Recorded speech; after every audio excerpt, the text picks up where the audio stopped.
Well, folks, in this topsy-turvy, unpredictable college football season, this one we pretty much knew was going to land as it has. We've got Oregon, they're 5-0. Ohio State's 5-0. They look to be the two best teams in the Big Ten, if not beyond that. We got Ryan Winter on the line from Sports Chat 503 to help us break it down. Ryan, it is always great to see you. How you doing tonight? Fantastic, Mark. Thank you so much for what you do for us and the entire college football world. Absolutely. And nobody needs to do anything for this one. You just let the guys play. Just let's rev it up on Saturday. And it is kind of difficult to overhype this one. So we'll go from the atmosphere and the vibe and the hype, and we'll go down to the nuts and bolts of the X's and O's here in a minute. But you've been in Autzen Stadium a zillion times. This may be, I'm guessing, about as fever of a pitch as you've experienced.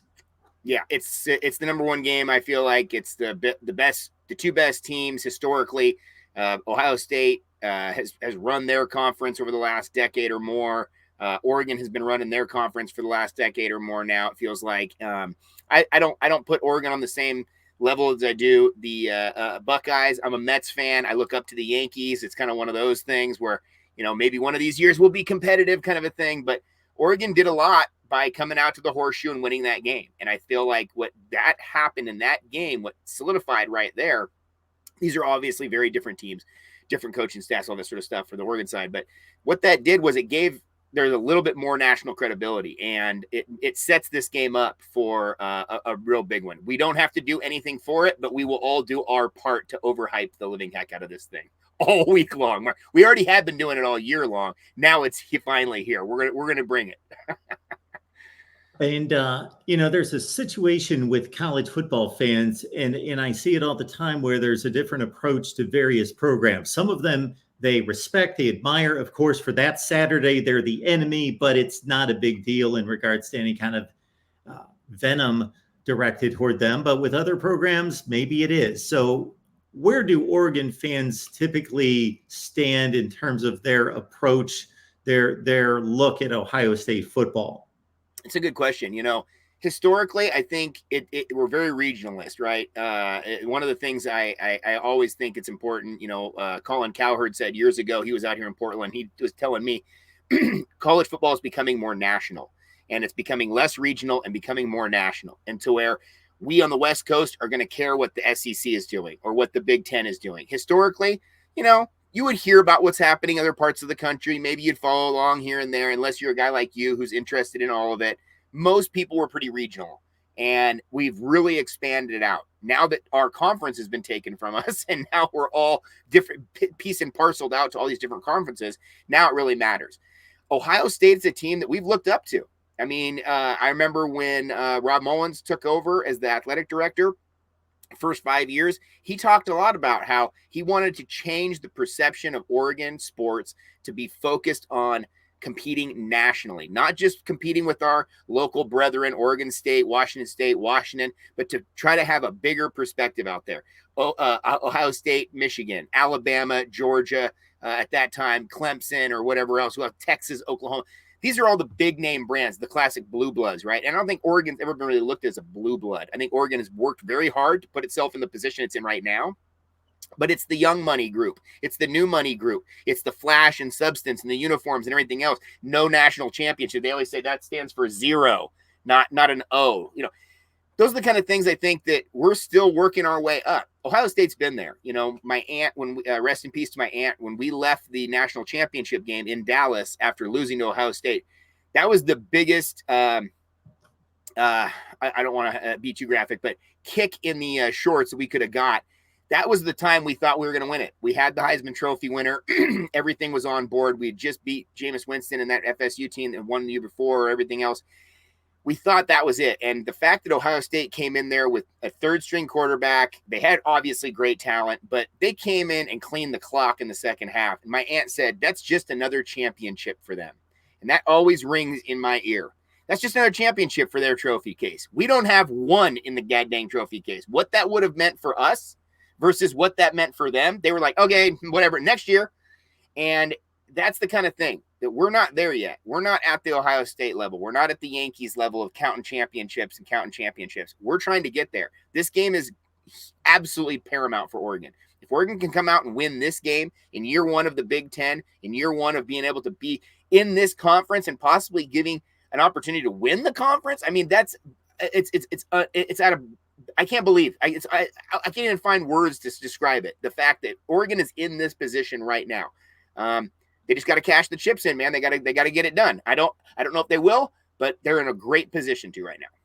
And Ryan, you brought up that 2021 game and the importance of that game, even though it did not culminate with a championship for Oregon. Of course, they made it to the Pac-12 championship game. It did not culminate with a championship for Ohio State. They still had a top 5 team that went to the Rose Bowl and won it, but they lost to Michigan, didn't win the Big Ten title. But at the same time, considering what the recent history was against, the all-time history, Ohio State was 9-0. Whatever the number was, 9-0. Yeah. And won that Rose Bowl, of course, in 2010, won that national championship game in 2014, and then had they, as a 2-touchdown favorite, just smacked around Oregon again, there might have been a different, just this continued, well, they're at much different places on the pantheon of college football. But Oregon got that done. And to your point, does that affect what we're going to see on Saturday? Not at all. No.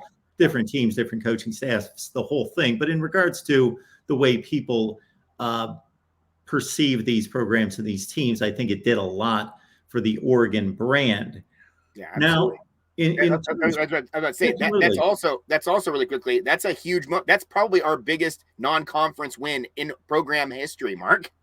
That's just another game for Ohio State. As it was lost, it was a tough one, but we look at that as the biggest one ever. That kind of shows you where we're at as programs comparatively. And then we look at the very recent past and just looking at the last couple of weeks, this Oregon, it's one thing to have it announced, okay, we're leaving the Pac-12 and we're going to the Big Ten and all this offseason buildup for that. And then you get that first Big Ten game. Well, that first Big Ten game was at the Rose Bowl against UCLA. Was that really a Big Ten game? Is that what that was? And then, so maybe it sunk in a little bit last Friday night, even though that didn't turn out to be a good game. Oregon was clearly, forget 31-10, folks. If you didn't watch the game, Oregon was substantially the better team all over Michigan State. But to see a Michigan State team that did show up about 10 years ago as part of a home and home with Oregon, but as a Big Ten opponent, did it sink in just a little bit more that this is a member of the Big Ten now, wearing as I believe the play-by-play announcer during the game said, called you highlighters coming with bad intentions. Yeah. Angry highlighters. Yes. I love that. Yeah.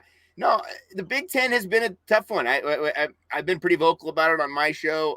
I was disappointed in the fact that the West Coast broke up. I mean, when you talk about regional, we are a region. We are very separated from the rest of the country. There's a gigantic mountain range that separates us from the rest of the country. We are our own area on the West Coast, and we had a pretty good run for 100 years. It's just that the rest of the countries, either or the media markets, everything else, wanted their part of the West Coast or whatever the case may be. But yeah, it was frustrating. And I went through the stages of grief. I went through all of them, and I finally got into acceptance at the end. And now I'm into the future, and now I'm into hope and what could be for the future. And it had to happen. I'm glad it happened, especially when I look at our friends, the Beavers and the Cougars out here that are on an absolute no man's land. I'm super excited, but with that also comes some other issues, right? We're in this to win it. We want to be recognized as one of the best teams in whatever conference we're in. I think Oregon brings a certain level of swagger or whatnot to the table. Maybe they don't have as much tradition. Maybe they don't have as many wins historically, but this is a team in Oregon that basically carried this conference, like I said, for about the last decade. USC has been down. Washington had a good run a little bit here and there, but it was ups and downs. Oregon, for the most part, only had that one real blip with the end of the Mark Helfrich era. Other than that, they've been pretty good now, 15 going on 20 years almost. This is a real challenge to go into the Big Ten because it's not only is it steeped in tradition, but it's also steeped in very good teams. And getting rid of the divisions and everything else, getting a 12-team playoff, it's just going to make it that much harder to get to that national championship. And going back to that statement I said about walking out of that game and how depressed we were after that game, because that was where we felt like we were that close. We had got through every level we needed to get through. We just had to get through that one last level, and we couldn't do it. As a Duck team and as a Duck community, that football team didn't do it. Great team, just couldn't give it up against another great team.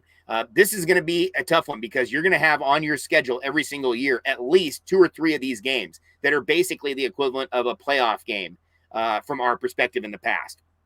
You know, in the Pac-12, we had to get through a couple games every year, and there were really good games and really good matchups that people really didn't respect all that much, but they were close games we had to get through. Games against Cal, games against Stanford, games against ASU or Arizona, they would always show up. It wasn't the USC, it wasn't the marquee matchup, but it was still tough games. We're going to find that here in this conference as well. It might not be this year, but as this parity continues to go in the college football the way we see it, Vanderbilt beating Alabama is all you need to see, man. The best are not as best as they were in the past. The worst aren't as worst as they used to be anymore. Think everybody, a high tide rises all boats, right? So I think everybody's going to get better. The parity of this whole conference, the whole country is going to get better. And I think Oregon is just primed to be in a really good place going into the Big Ten. If they can be anywhere near the conversation of being a Big Ten champion in year one, we are absolutely thrilled, over the moon. Got Ryan Winter on the line from Sports Chat 503. You can catch him right here on YouTube. And you go live every Tuesday evening, Tuesday Ryan? night, yep, 5:30 Pacific Coast time. Other than that, I just do videos, random videos, top 25 videos, college football, the normal stuff. Awesome.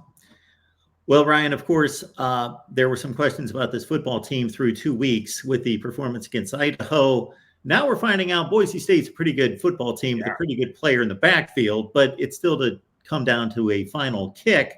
But since then, they've been looking good against Oregon State, Michigan State, of course, the last opponent, and UCLA 2 weeks ago. So what has changed? Well, it's really the offensive line, and it's the protection on the quarterback. And with that comes staying on schedule when it comes to your first down, second down, staying in front of the chains, not getting pushed back based on sacks, not getting hurried, letting the quarterback operate. Quarterback can really throw it, and you got to give them a chance. This team wants to be balanced. They want to run the ball. They want to throw the ball. But the offensive line had a tough time in the first 2 games. And it really wasn't a physicality issue. It was more of a mathematical issue. Usually it's a 5-on-3 in the offensive line. Maybe it's a 5-on-4. So you get a double team. Maybe you get 2 double teams in pretty much every offensive set. And in these cases, they were just bringing 5. They were bringing 4. They were bringing 6.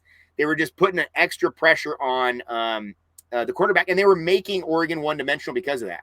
So Idaho came out and had a great blueprint. I mean, they set the tone right out of the gate. They put pressure on Dylan Gabriel. I mean, the sack total in the first 2 games was almost the equivalent of the sack total for the entire year last year or more. So that was alarming. And they finally figured that out. They got things organized a little bit. And since then, they've been on a tear. And you're right. They've always been able to run the ball. But the passing game is really elite because the wide receiver group is possibly the best wide receiver group that we've had at Oregon in years. It's at least on paper, one of the deepest. Last year was also pretty good, but there's just so much depth here. There's so much talent. You got to be able to move the ball around, and you can't be doing that if your quarterback's getting sacked. I'm not selling Michigan State as a good team, but at the same time, I saw them play a 4th quarter against Boston College. They should have won the game. They were the better team physically. They won a game at Maryland in which they were a 10-point dog.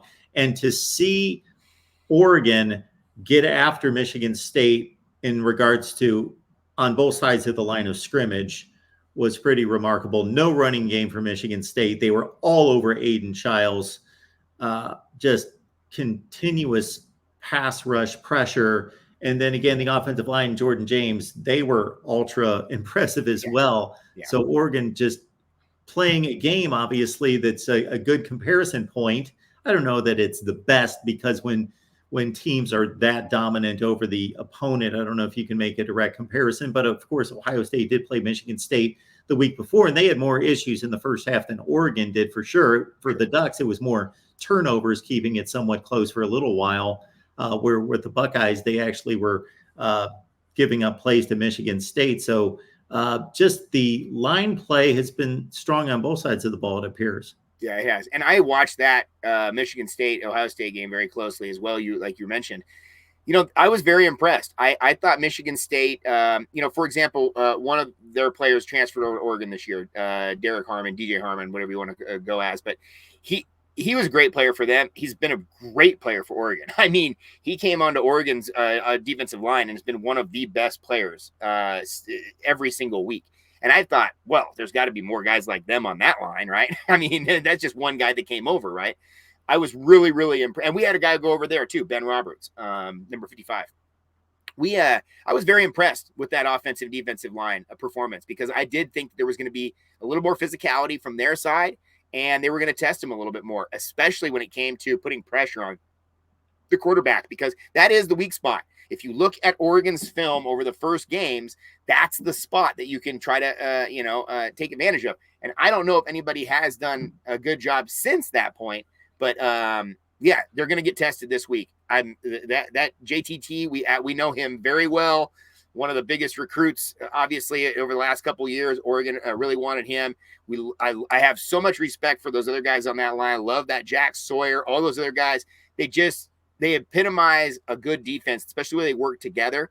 They're going to put a lot of pressure on this Oregon team. And these guys are going to have to bring in extra offensive linemen on the edge, run a heavy package if they need to get short yardage. They're going to need to use their tight ends to stay in, to protect. They're going to need to have an extra back, or maybe have the back stick around and chip a little bit longer. But I would say the recipe for success, if you're a defense, is to try to stack that line and try to bring those backers off the outside. Because that's the thing is that they can get kind of a little stuck, that offensive line. They get all their assignment first, and then they'll start blocking, and then all of a sudden, here come a guy around the edge they're unaccounted for. And I feel like those guys can do a lot of damage. Those guys also are awesome at Ohio State. So it tends to be that's going to be probably the matchup to look for. Can Ohio State put pressure on the quarterback of Oregon? And if Dylan Gabriel can get the ball out of his hands quickly, it might not matter. But we've seen this year, there's been an issue a little bit with him maybe not reading the pass rush as well. He's a pretty lackadaisical in the pocket. It feels like sometimes he kind of just chill back there a little bit. And this could be a game where he needs to turn that clock up a little bit. Yeah, you bring that up. And what kept that game close, of course, the one interception by Michigan State, Malik Spencer, was a ridiculous pick in the end zone, but it was still a pretty poor decision by Dylan Gabriel. But it was actually the second pick, to me, that was the bad decision and the bad throw, considering he should know as well as anybody what kind of angle you need throwing that out to the corner, to the pylon there, and threw it late, all those things. And yeah, 2 interceptions out of Dylan Gabriel. Obviously, that would not be something that would be a recipe for success this Saturday. No. And, the older you get as a quarterback, I've always said this, the more you want to stay in the pocket, right? When you're young, you're willing to run out and get out of there and try to make something happen. All you need is a couple injuries to know you're better off in the pocket. Stick around with the big offensive linemen, let those guys protect you. And there's often times where sometimes that quarterback clock slows down a little bit. And, those guys feel like they have a little bit of extra time. And then all of a sudden, pop, there goes the ball. And we see it every week. We see guys come in, put extra pressure on the offensive tackles or the tight end, or maybe when the tight end is positioned on the next to the offensive tackle and then in motion moves over to the other side. Now the defense has a freaking full wide open shot at it that no one's accounting for. So there's just some mathematics that needs to take place, especially against a team like Ohio State. The Ohio State defense, I feel like, is, if not the best, it's one of the best in the country right now. And they're out there to prove something this year. Big picture, I kind of think about, you talked about that in 2012 or 2010 game. That 2010 Ohio State team was on a mission. They had lost the previous couple of BCS games in a row, maybe. I think it was maybe 2, maybe even 3 in a row. And Oregon walked in there like happy-go-lucky, like, yay, we're in the Rose Bowl. This is going to be awesome. And they were on a mission. That Ohio State team came in there, all business. Terrell Pryor and team did a great job of winning that game. They needed to win that game. They needed to get the monkey off their back a little bit. And Oregon just happened to be the sacrificial lamb. This year kind of feels the same way. Coming off of a couple years of disappointment against Michigan, not being where they want to be at the end of the year, this being the first year of the 12-team playoff, this being the first year of the expanded Big Ten. I think Ohio State's on a mission this year. And this for this game for Ohio State on the road, it sets up for them pretty well. They're going to go into a very, very strong atmosphere and have no problem at all. Because, again, this is a small stadium. They're focused. They know what they're not going to hear the crowd noise. They're focused on them. So this is just a really good team. It's the biggest matchup in Autzen Stadium history. I can't wait for it. But it's going to be something I don't think we can overhype it. I think it's literally going to live up to all the hype. And I think it's going to be a good game. Yeah, what was impressive last week out of the Buckeyes is that the offensive line really handled business up front against Iowa. Both running backs were just a tick under 7 yards per carry against a defense that just doesn't give up that kind of yardage typically in the ground. And they were lights out on both sides of the ball once they got cleaned up some of the issues. And what's phenomenal and what's very unique to college football at this stage in the season is a lot of the things that you're pointing out is every time you look at a matchup, it's like, well, they haven't seen this caliber yet. We don't run into these type of matchups, especially at this stage of the season where, yes, this is a huge jump for everybody involved on both sides of this matchup in regards to facing for the first time this level of play, this intensity, this talent level.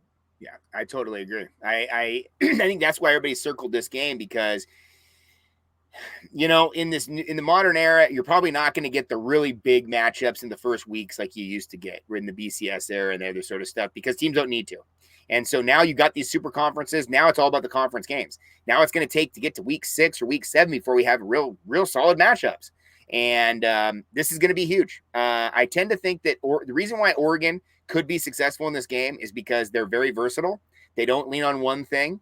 It's hard to get them to be one-dimensional. I think Ohio State's defense is good. They can fly around. They can protect on every level. The back end of their defense is great. The front end of their defense is great. Their linebackers are great. I don't see a weak point. But Oregon is good enough offense to where they're going to nickel and dime you a little bit. They're going to make you maybe go one way or go the other. They're going to try to force the terms a little bit. And if Oregon can just stay on schedule and not turn the ball over, I think they're going to be right in this thing late. The big thing is nationally is with the 12-team playoff, Oregon needs to just have a very good game. I think if Oregon goes out there and gets completely blown out by Ohio State, we got a long hill to climb again. Oh man, that's only one loss, but it's to a good team, but you have to show up in this game. I don't think that if you lose this game and you play a good game and only lose by a touchdown or a field goal, I think you're going to still get a lot of respect from the nation on this one because Ohio State is that team this year that really looks like to be the best team in the country outside of maybe a couple other teams that are in that conversation. But I would put the Buckeyes as the number 1 team in the country right now. No problem about it. They just haven't had those games. I mean, who have they had to play yet? They go out and beat Oregon at Oregon. That's a big game. And I think that's bigger than any other game anybody else has played this year. Yeah, I would certainly back that up. And, it's way too early to dive into scenarios being the second week of October. But with an 18-team Big Ten, we have spaced out these teams so much, and there are 9 conference games. Therefore, you're missing 8 possible opponents. Therefore, when you look at Oregon, Ohio State, Penn State, you could even put Iowa in that bunch and some others. They almost play in their own silos. And this is one of the few crossover games between what is supposed to be the very best of the conference. So we could have some kind of crazy logjam of one-loss teams at the end of this season, depending on if, let's say, Oregon wins this game against Ohio State, but then Ohio State cleans the deck the rest of the season, and Oregon, let's say, trips up against somebody else. And then you've got these other teams that don't have to deal with Ohio State or Oregon. And I've run enough scenarios. And again, I think between all of the conferences are getting to this point with 16 or 18 teams where the scenarios just play out to where we're going to have at least one conference, if not multiple conferences, that have a jam up at first place or a tie for second place among several teams where there is no head-to-head to go with, and it's going to come down to a tiebreaker. Yeah. And this could be the year. I think you're going to see a lot more of that as well. And I actually am of the thought that that's not necessarily a bad thing because, again, it's just more conversation. It brings together more heads to try to figure these things out. The whole idea of you obviously did your voice of college football, but the whole breakdown of all the for the Big Ten, all the tiebreakers, it's like pages worth of information. I mean, it is like a document. I need to have a lawyer describe to me. I mean, it's wild. But you're right. The possible scenarios, everybody has to just let it play out. And college football usually does a pretty good job of everything ironing out at the end anyway. But I tend to think that Oregon was not overrated going into this year. I don't know about at as high as 3, especially with like teams like Texas and whatnot behind them, the way it first worked out. But way it sits right now, everybody's seen everybody play for the most part. The Bama loss was a big one. It opened up the door for a lot of other people. The Tennessee loss behind everything else. There's all sorts of stuff working on there. I think Oregon and Ohio State representing the Big Ten right now is actually a great thing for the Big Ten, because you've had Michigan last couple of years. They win a national championship this year or last year. There was no, they weren't going to win anything this year for the most part. They had to rebuild their whole team. They're going to take a step back for sure. Then you add these other 4 schools in. The fact that you could add one of these schools to be a premier team and be in this conversation, this is a huge win. I mean, this game might be, I've heard people say it could be the biggest game ever on NBC.